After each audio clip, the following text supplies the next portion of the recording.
Hello everyone, Radhe Radhe. आप सभी लोगों को करवा चौथ व्रत की हार्दिक शुभकामनाएं।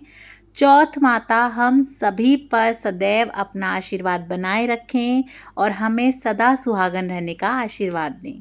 आज की इस वीडियो में मैं आप लोगों के साथ करवा चौथ व्रत की सरल व संपूर्ण पूजा विधि शेयर करने वाली हूँ। वीडियो को बिना स्किप करे एंड तक ज़रूर देखिएगा और पसंद आए तो लाइक शेयर सब्सक्राइब ज़रूर कर दें। तो जहाँ भी आप पूजन के लिए चौकी लगा रहे हों, अच्छे से उस जगह को आप साफ कर लें। पूरब दिशा की तरफ आप चौकी लगा सकते हैं, लेकिन भूल कर भी आप दक्षिण दिशा की तरफ अपनी चौकी ना लगाएं। करवा चौथ पूजन के लिए आप दक्षिण दिशा में पूजन ना करें। सबसे पहले हम चौकी लगा लेंगे। चौकी पे आप अच्छा सा आसन बिछा लें, लाल रंग का हो तो बहुत अच्छा। और इस तरह से आप हो सके तो थोड़ा सा हल्दी से या मिट्टी से इस तरह से चौका लगा लें या लीप लें और उसके ऊपर आप अपनी चौकी लगा लें। तो इस तरह से हम अच्छे से चौकी लगा लेंगे। अगर आप चौकी नहीं लगाना चाहते तो आप डायरेक्ट ज़मीन पर भी अपना जो है पूजन कर सकते हैं या दीवार पे पोस्टर लगा के करवा चौथ माता का तब भी पूजन कर सकते हैं। मैंने यहाँ पे चौकी लगा ली है अच्छे से। किसी भी अनाज के, चावल के, गेहूं के, बाजरा के इस तरह से हम थोड़े से दाने रखेंगे। उसके ऊपर यहाँ मैं करवा चौथ माता का ये कैलेंडर रख रही हूँ। इसी में देखिए हमें चांद, सूरज, चौथ माता सभी मिल जाते हैं। उसके बाद हम कलश स्थापना करेंगे। तो कलश स्थापना के लिए मैंने यहाँ पे जो है चावल की ढेरी ले ली है और इस तरह से अष्टदल कमल बना लिया है। एक कलश ले लेंगे हम, तांबे का, पीतल का, अष्टधातु का, कोई भी आप ले सकते हैं। उस पर हम स्वास्तिक बना लेंगे।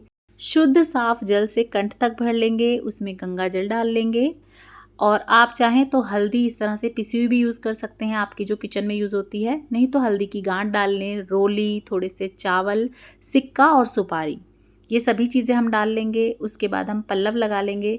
तो आप आम के, पान के या अशोक के लगा सकते हैं। और आप एक प्लेट में चाहे तो गेहूं के दाने ले लें, बाजरा ले लें या चावल ले लें। इस तरह से हम पूर्ण पात्र बना लेंगे और इसके ऊपर हम अपना दिया रख लेंगे। भगवान गणपति को विराजमान करेंगे। इस तरह का करवा लेना होता है हमें करवा चौथ वाले दिन।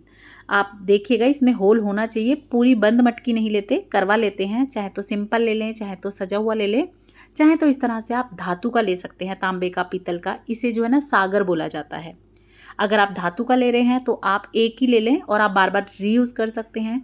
लेकिन अगर आप मिट्टी का लेते हैं तो फिर आपको हर बार नया लेना होता है, क्योंकि मिट्टी का जो है ना वो झूठा माना जाता है, उतरा हुआ माना जाता है। इसका जो छेक होता है उस पर या तो आटे से सीख लगाकर या रुई लगाकर इस तरह से बंद कर लिया जाता है। शुद्ध साफ जल से भर लें। उसके बाद थोड़े से दाने इस पे रखें और इसका जो मुख है वो उघाड़ा नहीं छोड़ते, कुछ प्लेट या ढक्कन ढकना होता है इसके ऊपर इस तरह से। और दूसरा करवा इस तरह का लिया जाता है, खांड का या चीनी का बोलते हैं इसे। और या फिर इसकी जगह पे कुछ लोग मिट्टी के ही 2 करवे लेते हैं तो उसके अंदर चीनी भर देते हैं या मीठा भर देते हैं। तो देखिए दोनों के इस तरह से हम कंठ पर कलावा बांध लेंगे अच्छे से। और जो हमारे यहाँ ये मीठा करवा लिया जाता है इसे खील से भरा जाता है। जैसा कि मैंने बताया, खील से भर सकते हैं, ड्राई फ्रूट से भर सकते हैं या कुछ पकवान बना के उससे भी भर सकते हैं। और इसको भी हम इस तरह से पताशे से ढक्कन लगा देंगे। दोनों के मुख पे हमें ढक्कन लगाना होता है, इस तरह बंद करना होता है। और ये लुढ़के नहीं, इसीलिए मैंने इसे कटोरी में रख दिया है। तो यहाँ 2 करवे हम लेंगे, एक अपना और एक माता पार्वती का। जल का छींटा देते हुए हम इस तरह शुद्धिकरण कर लेंगे। सर्वप्रथम हम अपना दिया जोड़ लेंगे और हाथ जोड़ के चौथ माता से, भगवान से विनती करेंगे कि वे हमारी पूजा को स्वीकार करें और हमारे पति को लंबी उम्र दें, अच्छा स्वास्थ्य दें और हमें सदा सुहागन रहने का आशीर्वाद दें।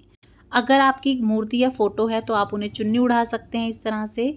और अगर आपने दीवार पे पोस्टर चिपकाया है तो आप उस पे जो है ना कलावा चिपका दें, तो वो भी वस्त्र रूपी ही माना जाता है। तो इस तरह से मैंने यहाँ चुन्नी उड़ा दी है। उसके बाद सर्वप्रथम भगवान गणपति को तिलक करेंगे, चौथ माता को तिलक करेंगे, चांद को, सूरज को, सभी को, जो भी हमारे पोस्टर में है सभी को तिलक करेंगे। अपने कलश को तिलक करेंगे। साथ ही में अपने दोनों करवों को भी आपको तिलक करना है, जो आपका है उसको भी और जो हमने यहाँ खांड का माता पार्वती का लिया है उसको भी। चौथ माता के आगे किसी भी अनाज की ढेरी की जाती है। आप गेहूं, बाजरा या फिर चावल भी ले सकते हैं। और इस तरह से खिंडे हुए दानों को उठाने में थोड़ा सा ना प्रॉब्लम आती है, तो आप किसी बर्तन में रख सकते हैं या फिर इस तरह से बर्तन में रख के चौथ माता को उसके ऊपर इस तरह से विराजमान कर सकते हैं, जैसे ढेरी के ऊपर बिठाते हैं। उसके बाद हम यहाँ पे फूल चढ़ा देंगे। फूल है तो आप चढ़ा दें, नहीं तो बिना फूलों के भी आप पूजन कर सकते हैं। फूल वगैरह चढ़ाने के बाद हम भोग लगाएंगे। तो पताशे या गुड़ से आप जो है उनका मुंह झूठा करा सकते हैं। तो देखिए ये जो पूजन है कुछ लोग दोपहर में करते हैं, दिन में करते हैं, तो आप इस तरह से पताशे और गुड़ का भोग लगा सकते हैं। कुछ लोग शाम के समय या रात को करते हैं। तो जो भी आपने खाना पकवान बनाए हों, पूड़े वगैरह बनाए हों, मीठा बनाया हो, उससे भी आप भोग लगा सकते हैं, या आप कोई मिठाई वगैरह का भोग लगा सकते हैं। और जिस भी चीज़ का आप भोग लगाएं उसे आप अपनी इस तरह से करवे के ऊपर भी रखें। और जैसा कि मैंने बताया है कुछ लोग करवे भरते ही अपने घर के पकवानों से हैं, पकवान बना के हैं, तो आप उनसे भी भर सकते हैं करवे को। उसके बाद हम फलों का भोग लगा देंगे। और जो भी आप भोग लगाएंगे थोड़ा सा आप जो है ना अपने मिनसने के लिए भी निकाल लें, जैसे पताशे हुए, गुड़ हुआ या मिठाई हुई, वो ले लेंगे हम। साथ ही में सुहाग का सामान अर्पण करेंगे माता रानी को। तो आप 2 चीज़, 5 चीज़ या पूरे 16 सुहाग की चीज़ें भी अर्पण कर सकते हैं। साथ ही में आप कोई सूट या साड़ी ले लें बायने के लिए। तो जिसे भी आप बायना देते हैं, अगर वो सूट खुश होकर पहनते हैं तो आप सूट ले सकते हैं, नहीं तो आप साड़ी ले सकते हैं। उसी के ऊपर आप सुहाग का सामान रख लें, 2 चीज़, 5 चीज़, कुछ भी आप रख सकते हैं अपने हिसाब से। आप चाहें तो चांदी की चुटकी, सोने का नोजपिन भी रख सकते हैं, यथाशक्ति अनुसार आप रखें। साथ ही में हम दक्षिणा निकालेंगे। तो अगर आप किसी मिसराइन से कहानी सुनते हैं और सासू माँ को अलग बायना देते हैं तो 2 जगह आप दक्षिणा निकालिएगा। एक तो आप मिसराइन को दे देंगे कहानी सुनने के बाद, और एक सासू माँ को देंगे। और अगर आप अपनी सासू माँ से ही कहानी सुनते हैं या एक ही जगह पे कहानी सुन के बायना देते हैं तो फिर आप एक ही जगह पे अपना जो है दक्षिणा निकालेंगे। सभी को तिलक कर दें आप, जितनी भी सुहागन स्त्रियां हों। अब हम कथा सुनेंगे। तो कथा सुनने के लिए आप 1 लोटा जल ले लें और अच्छे से उस पर तिलक कर लें, मोली कलावा बांध लें। आप चाहें तो यहाँ पे चौकी के सामने बैठकर भी कथा सुन सकते हैं, या कई लोग ग्रुप में कथा सुनते हैं तो आप अलग से ग्रुप में कथा भी सुन सकते हैं। यहाँ पे आप पूजन कर लें और कथा आप ग्रुप में सुन सकते हैं। तो कथा सुनने के लिए आप हाथ में कुछ दाने ले लें, गेहूँ के या बाजरे के ले सकते हैं, या फूल ले लें, या चावल के दाने भी आप ले सकते हैं। तो यहीं पर बैठकर हम चौथ माता की कथा सुन लेंगे। करवा चौथ व्रत में कथा सुनने का ही विशेष महत्व होता है, तो कथा आप ज़रूर से सुने। अगर मैं इसी वीडियो में कथा सुनाऊंगी तो बहुत लंबा हो जाएगा, इसीलिए मैंने अलग से वीडियो बना दिया है, आपको चैनल पे मिल जाएगा, उसे भी आप ज़रूर देख लीजिएगा। लिंक सभी का आपको डिस्क्रिप्शन बॉक्स में मिल जाएगा। कथा सुनने के बाद ये जो दाने हैं, इसमें से आधे दाने तो हम रात के लिए रख लेंगे जब हम चंद्रमा का पूजन करेंगे। तो ये कथा सुनी के दाने ही हम अर्पण करते हैं चंद्रमा को भी, और आधे दाने इसमें से हम अभी के लिए रखेंगे अपने सूर्य भगवान को अर्पण करने के लिए। तो आप अलग से भी रख सकते हैं किसी कटोरी में रात के लिए, या अपने पल्ले में भी बांध सकते हैं। तो दोनों ही तरीके सही हैं। कुछ लोग पल्ले में बांधते हैं, या फिर इस तरह से आप कटोरी में रख लें। और जो अभी आपके दाने हैं हाथ में, थोड़े से हम लोटे में डाल लेंगे, माता रानी को अर्पण करेंगे और सूर्य भगवान को अर्घ दे देंगे। अर्घ देते समय आप क्या बोलेंगे, कैसे अर्घ देंगे, उसका ऑलरेडी चैनल पे वीडियो आ चुका है, देख लीजिएगा। सभी का लिंक आपको डिस्क्रिप्शन बॉक्स में मिल जाएगा। कथा सुनने के बाद माता पार्वती के साथ करवा फेरा जाता है।